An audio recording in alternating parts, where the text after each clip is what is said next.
trabajo.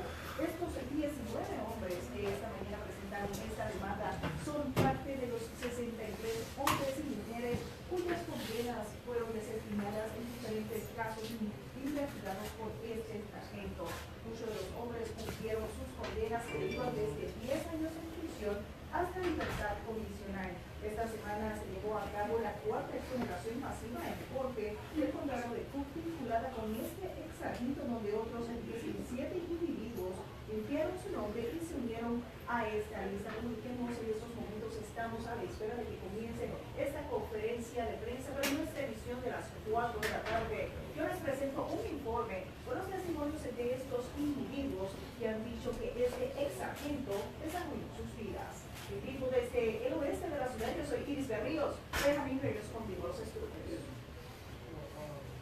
Hello everyone. How you doing? Good morning. Thank you.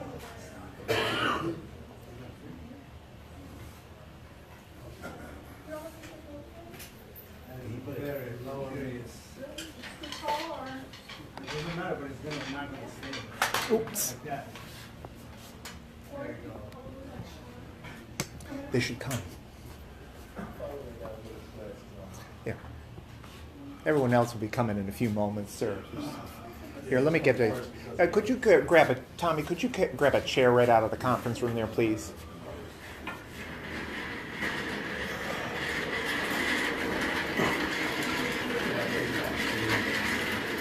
Please. Here. Sit around here. You'll be a front row man. That's all right. There'll be other people going to block you. Anyway. The other people are going to block you. So let's just come up right up in here, sir. Yes, And other sir. people come in here in just a moment. Oh, perfect. Thank you. Tommy, could you ask them to come on in? Okay.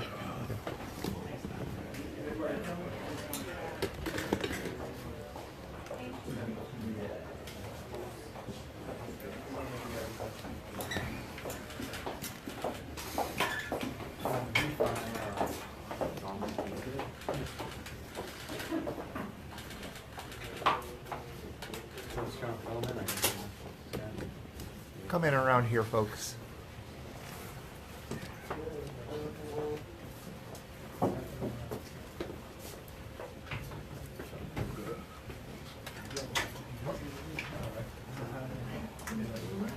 We got a little more room in the corner here too. Yeah, we got room over here too. Come over here in front of me.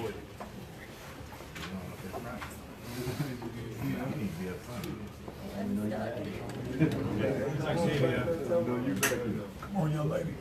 She's in the bathroom. You all right, bro? Okay. All right. Good morning, everybody. My name is John Lovey, L-O-E-V-Y. The name of the law firm is Lovey & Lovey. Together with my colleagues, we represent 19 individuals who filed lawsuits today arising out of the scandal involving Ronald Watts and Khalid Muhammad, one of the most corrupt tactical units in the history of the city of Chicago. And there's been a lot of scandals in Chicago and a lot of corruption, but this one ranks near the top. For more than 10 years, this band of tactical officers terrorized the Ida B. Wells housing project, robbing people, shaking people down, demanding protection money, basically extorting people for, as I said, a period that lasted almost 15 years. And this criminal activity is nothing short of the movie The Training Day. In fact, an Illinois court recently compared it to that.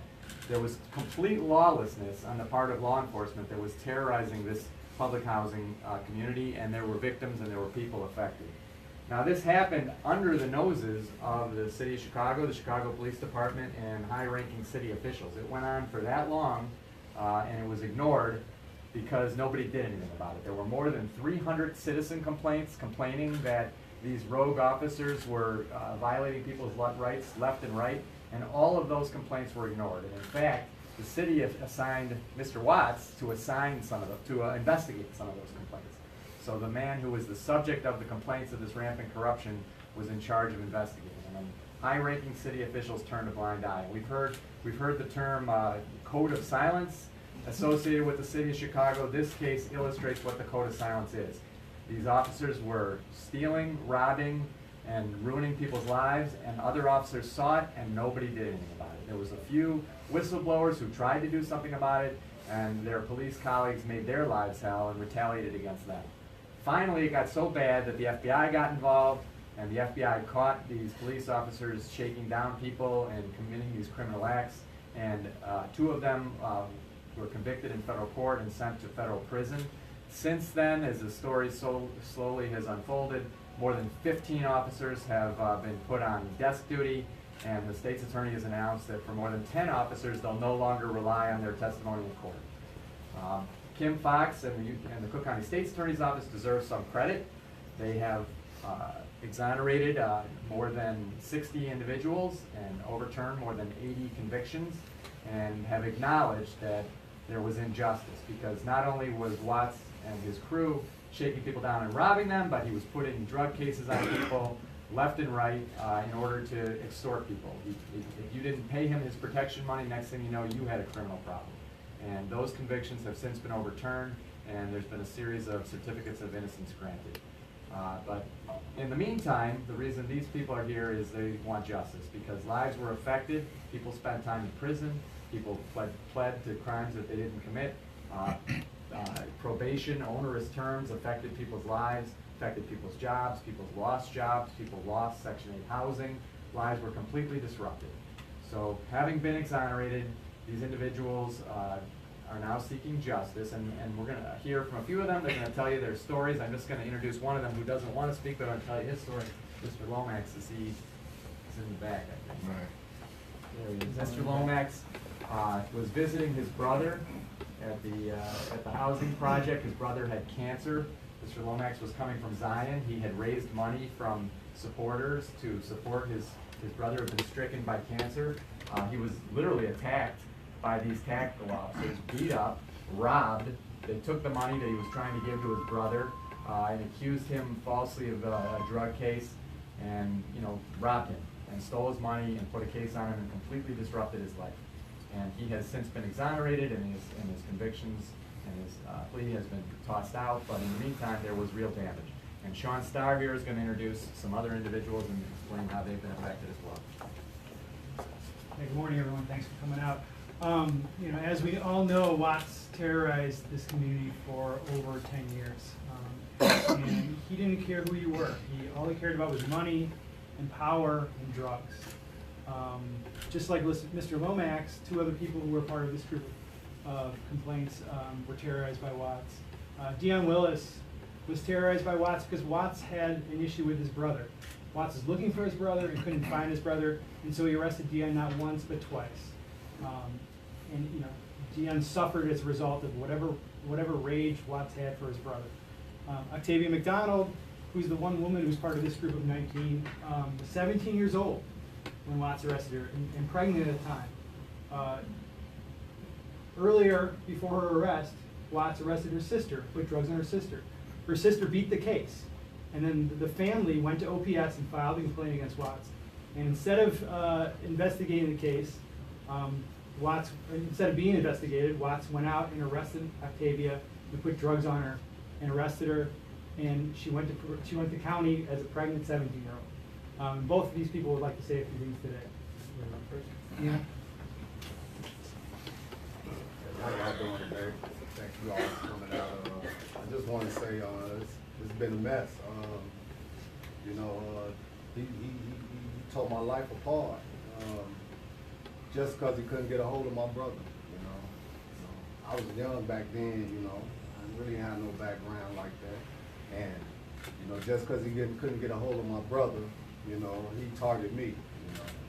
Every time he see me, locked me up for 116 grams of heroin. Just put it on me just because he couldn't handle my brother. Had a little altercation where he was going to lock him up, but some way my brother talked his way out, saying he was going to pay him, let him go. So my brother just started ducking me. Couldn't find my brother, so he see me because I wasn't doing nothing. I live in the area, and locked me up for all these drugs. I didn't even get a chance to see my daughter born. I was locked up. I couldn't see my daughter born. They wouldn't let me see my daughter born.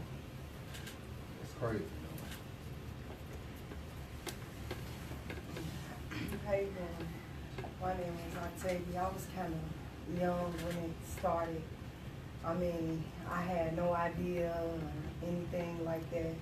So, you know, it kind of took a hold of me because, you know, it was my first time expecting my first child, and then to conceive my first child before I got out of prison was kind of hard for me, you know, to even feel like I never had time to even bond with my family, my child's father, due to the fact of me being pregnant. And, you know, it kind of made it hard for my life, as a living for me and my children and things like that. So I was kind of like down to the situation where it kind of, you know, made me shut myself out from like a lot of things, like to change myself to like want better and things like that. So I feel like I started a clothing line for my children, which is called BBOS, Boo My Boys of the Struggle. And I'm also coming up with a book called Dark Side, which is pretty much telling the dark side of my life and pretty much what I went through and experienced as a child growing up. Like, I really never had a childhood, like, to experience, like, growing up playing with my friends due to the fact that I was targeted, you know, due to who my family was or, you know, due to who I know. So it kind of made it hard for me growing up, you know, as a lifestyle. Now I'm 31 years old. I have 3 boys. I'm able to witness this now. So with that being said, I want to raise my boys better.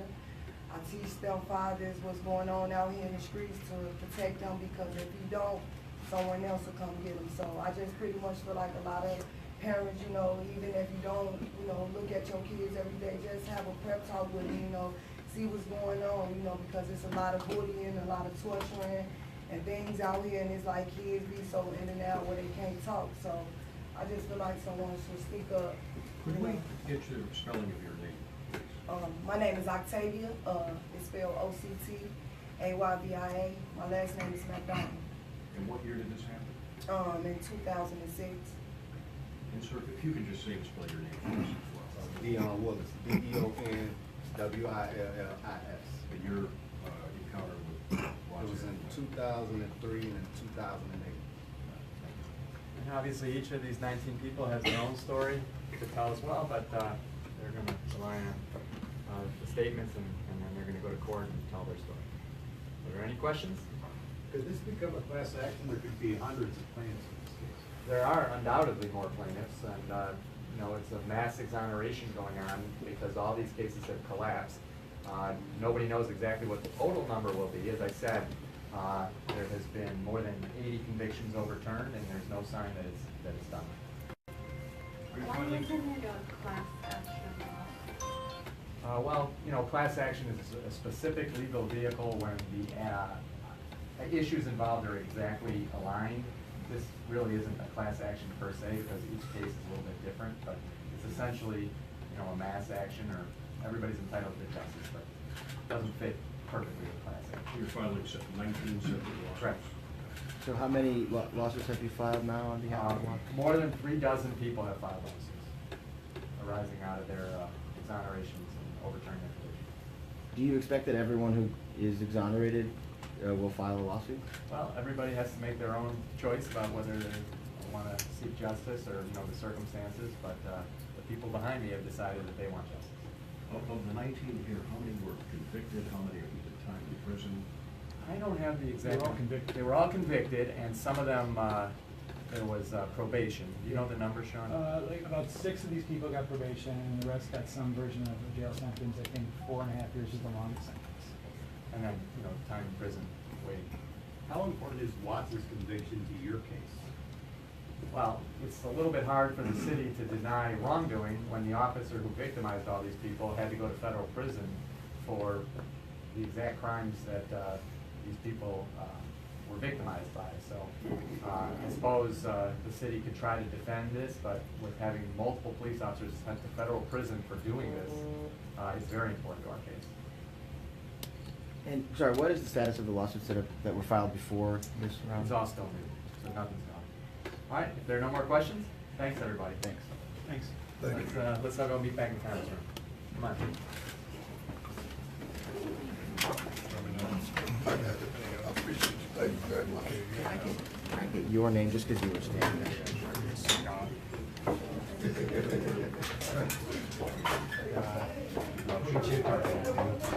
Jimmy, nice to see